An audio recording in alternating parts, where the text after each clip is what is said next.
Reka ndagushimira wagize subscribe kuri MPR TV, ndagushimira nabo bandaye dukurikirana kuri microphone wawe ndi umenye ni Gibbon Free Customs umunsi twabazaniye amakuru yiwe aravuga uno munsi na makuru yiwe araca kuri social media cyane, ni bimwe vyagiye biravugwa cyane ngaho mu entertainment yacu Burundi. Reka duhere ku post imwe Sadbi yashoye gupostinga, ni post yashize kuri Instagram aho yashoye gufata ifoto yiwe afise igitari mu ntoki, aravuga ati iyi picha ni muri 2018 na ipost na ifoto je ndiko ndakora igikorwa twakoranye na Meddy. Mwaracyumvise ni beautiful, indirimbo ikira bica bigacika yabahangahi wacu mu Burundi no mu mahanga. Indirimbo ikira bandanyira bwa cyane kuri YouTube, na ushaka kuja kuri YouTube ukayiraba, indirimbo imeze neza. Iyo post Sadbi amaze kuyipostinga, Meddy yagerageje cavuga kuri commentaire, aravuga ati Sadbi nanje ndagukunda, twarakoze igikorwa ciza, ahubwo abantu ntibazi ibigiye gukurikira hagati yanje nawe. Ntituzi yuko ari video bagiye gukorana shasha, ntituzi yuko ari indi ndirimbo shasha bagiye gukorana, mugabo iyi ndirimbo yagerageje kuvuga ko ibintu vyinshi. Aho twohera mu Rwanda aba journalist n'aba promoter baragerageje kuvuga ati mu Burundi indirimbo ya Sadbi barayihaye agateka, barayihaye promotion, barayishigikiye, ariko ngaha mu Rwanda twarayishigikiye nahone turayivuza, ariko Meddy nta poste nimwe yigeze agira ku iyo ndirimbo. Bakibaza ni kubera iki atigeze agira poste nimwe ku iyo ndirimbo. Indirimbo yarayigaye, indirimbo ntiyayikunze, bimeze gute? Nico ni kimwe cyabandanyije kivugwa ngaha mu Burundi no mu Rwanda, aho twogerageza kureba kuri Instagram ya Meddy ya postinze n'indirimbo ya Otile Brown ari kumwe na Alikiba, indirimbo shasha, ariko abantu benshi bakibaza why atapostinze indirimbo yiwe akaza gupostinga indirimbo z'abandi bastare no mu iyo ndirimbo ntasanzwe nta narimwo. Nico ni kintu cabandanyije kivugwa cyane no kuri iyo post Sadbi yagegeje kuvuga, yagegeje kwishura Sadbi aramubwira ati thanks, amushimira ngo twakoze ikorwa cyiza. Kuyo post nyene DJ Mario musanzwe mu The Terrorist nawe yagegeje kugira commentaire, aho yavuze ati gute wowe ukunda Sadbi, indirimbo mwakoranye ntumuhe support, ntuyihe support. Sadbi ntayipostinge, ntayigirira ama challenge, ko turabona indirimbo nyinshi barazigirira ama challenge, bakavuga agafata ka video ariko arayitamba cyangwa ibiki akayigira publicité nyo kugira abantu babandanye bayikunda. Ntituzi ikintu cabaye hagati ya Meddy na Sadbi, ariko na makuru tuzobana yatubatohoreza tuyabahera ku mwanya nkuko twabimeneye kuri MPR TV. Hamani katurindire igiye kuza hagati ya Meddy na Sadbi, ntukizi nkuko babishikirije kuri Instagram yabo. Hama inzindi nkuru zabandanye zivugwa no munsi ni indirimbo ya Bface. Indirimbo ya Bface benshi bari bayiteze, ni indirimbo yise Insolite.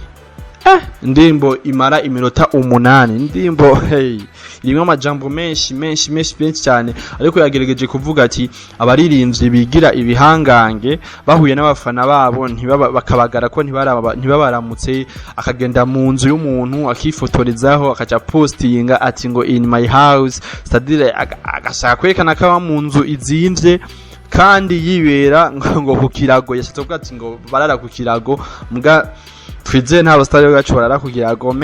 Imvuga yashatse kuvuga muca muyitahura, se kuvuga yuko usanga ata bintu vyataye bafise, bagashaka kwerekana yuko bari hejuru, hariya hejuru nyene kandi batarahashika.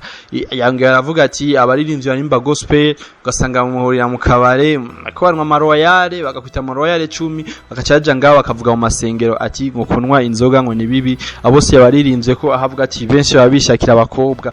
Ikindi naco yageze arabandanya aririmba, aho yageze kuri ku bastari bacu dusanzwe twemera, aho yavuze ati nk'abita ba Marshall, ugasanga Marshall nta n'umusiti afise, ugasanga harabiyita ngo general, ugasanga nta n'umuzamu afise, abita Simba. Akavuga ati none abantu barabaye ibikoko baravashe, bose yabavuze ko ni indirimbo iri kiravuga ko amajambo menshi, aho twagerageza kuvuga yuko Bface yakoze mu nkovu, yagerageje guhanura. Aravuga ati abaririmbyi ngayo wacu ikintu kiduhuza ni indirimbo za corona gusa, tukaja hamwe. Kubera iki tutoja hamwe tugakora indirimbo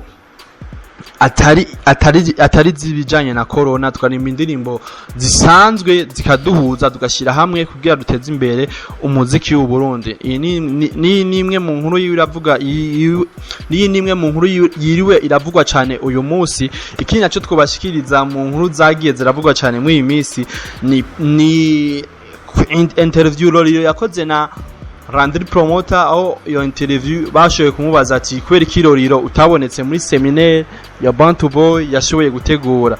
Lolilo aravuga ati je sinabonekanye, sinokwiyandikisha ngo je kuraba Fizo, ngo jewe ngo naho yo bari Michael Jackson yazutse usinomurihira ngo nje kumuraba. No, twarabonye poste Big Fizo nayo yashoboye kubivuga ko ivyo bintu vya Lolilo, aho yashoboye kuvuga ati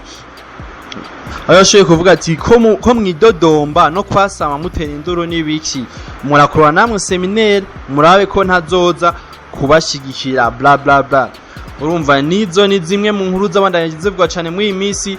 Nkuko twayibemereye kuri MPR TV, turabazanira inkuru zishasha zitohojwe zimeze neza, tukabashikije no musi inkuru zitatu. Tuzobandanya tubashikiriza n'izindi nkuru z'abandanye ziravugwa.